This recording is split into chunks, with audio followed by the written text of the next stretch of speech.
Okay, yan. So, hi guys. All right, so welcome back. Welcome back sa ating Amazon PPC or Amazon advertising topic. Okay, so the next topic that we were going to discuss is, so previously meron tayong keywords targeting campaign strategy. Okay, so nandiyan si exact with the 4,000 search volume, misspellings, Spanish, and we also have the broad and phrase. Okay, so for this time, okay, so we're going to apply also a strategy for product targeting. Okay, product targeting campaign. Okay, so dito is magta-target tayo ng mga specific ASIN, okay, specific ASIN that will help our visibility. Okay, so ang ating first na kukunin, okay, kunin natin na ASIN is yung mga ASINs or yung mga competitor natin na mga weak. Okay, mga weak na meron lang siyang low review count. Okay, ito yung mga weak competitor natin. Target natin sila so that yung product natin yung mas mag-excel doon sa product search page or product detail page. Okay, so para madali nilang makita, kumbaga i-overpower natin yung mga weak competitor natin. So, sino yung mga weak competitor natin? So, first data na kukunin natin is we're going to extract data from Helium 10 with the low review count ASIN. Okay? So, gagamit tayo dito ng black box, which is this one. Then, okay, punta lang tayo dito sa, ito na tayo sa title keyword that says a kitchen knife. Okay? Alright. Okay, and then, the next one is, punta tayo dito sa review count. Okay? Review count, okay, let's say, lagay natin yung 5. Maximum of 5 review count. So, ito yung kukunin natin yung mga weak competitor natin. Alright? Review count, 5, and then, click on search. Okay? Then, maglalabas siya, provide siya ng data. Okay? Alright, and there you go. Okay? So, yan. Once you have the data, click lang natin ang export data. Then wala tayong, let's do the CSV file. Okay, yan. Alright. Now, if ever pag na-upload natin, kunin natin siya sa Google Spreadsheet. Okay. Then, let's do the sheets. Okay. Yan. Upload lang natin dito. Yan. Import. Then upload. Kunin natin yung CSV file sa ating download folder. Okay. Yan. Alright. Import data. Okay. Okay. Okay. So there you go. Kunin lang natin guys yung ASIN. Then balik tayo dito sa ating campaign builder. Okay.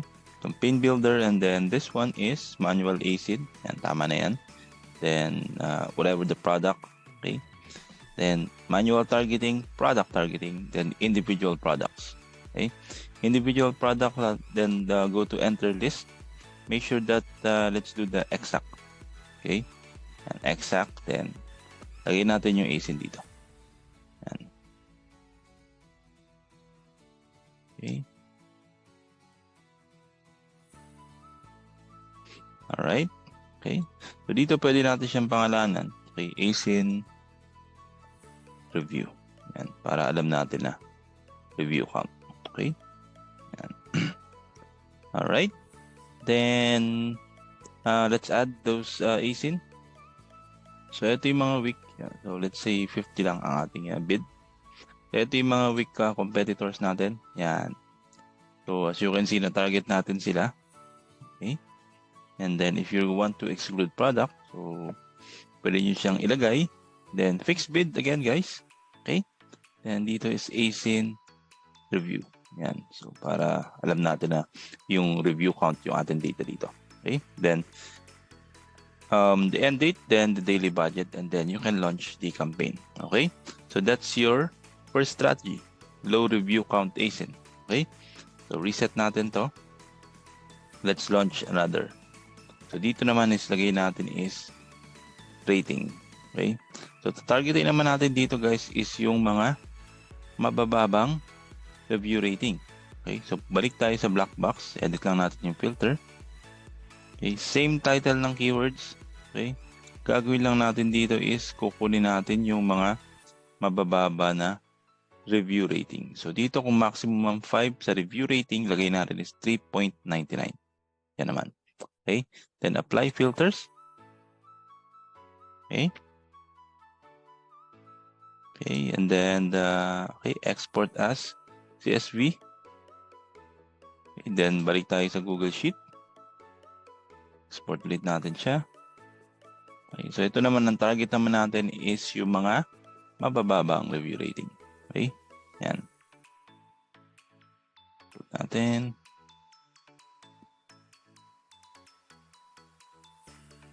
Okay.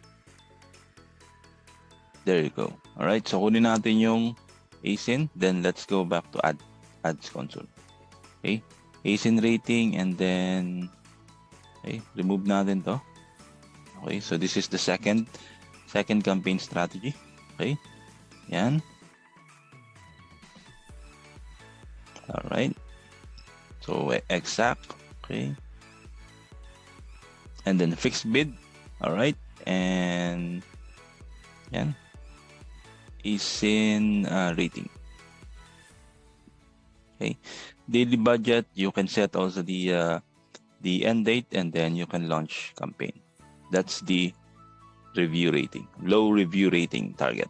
Okay, yan. There you go. Okay, low review rating ASIN. All right, so we will proceed on the next or the last strategy that we can do. Dito is yung ating complementary products. Okay, let's go back to black box. Okay, so ngayon, ito clear natin. Clear natin yung, okay. Then, ang gagawin natin is, pupunta tayo ngayon sa title keyword. So, ang i-filter natin dito is whatever the product that complements. So, ASIN, dito is lagay natin is comp, which is complements. Okay. Natin siya dito. Alright, so clear natin. Clear muna natin. Okay. Oh, sorry. Yan. So, fix bid dito. Yan. Remove na natin to. Ito yung sa ating low review count. Okay. Yan. Okay. So,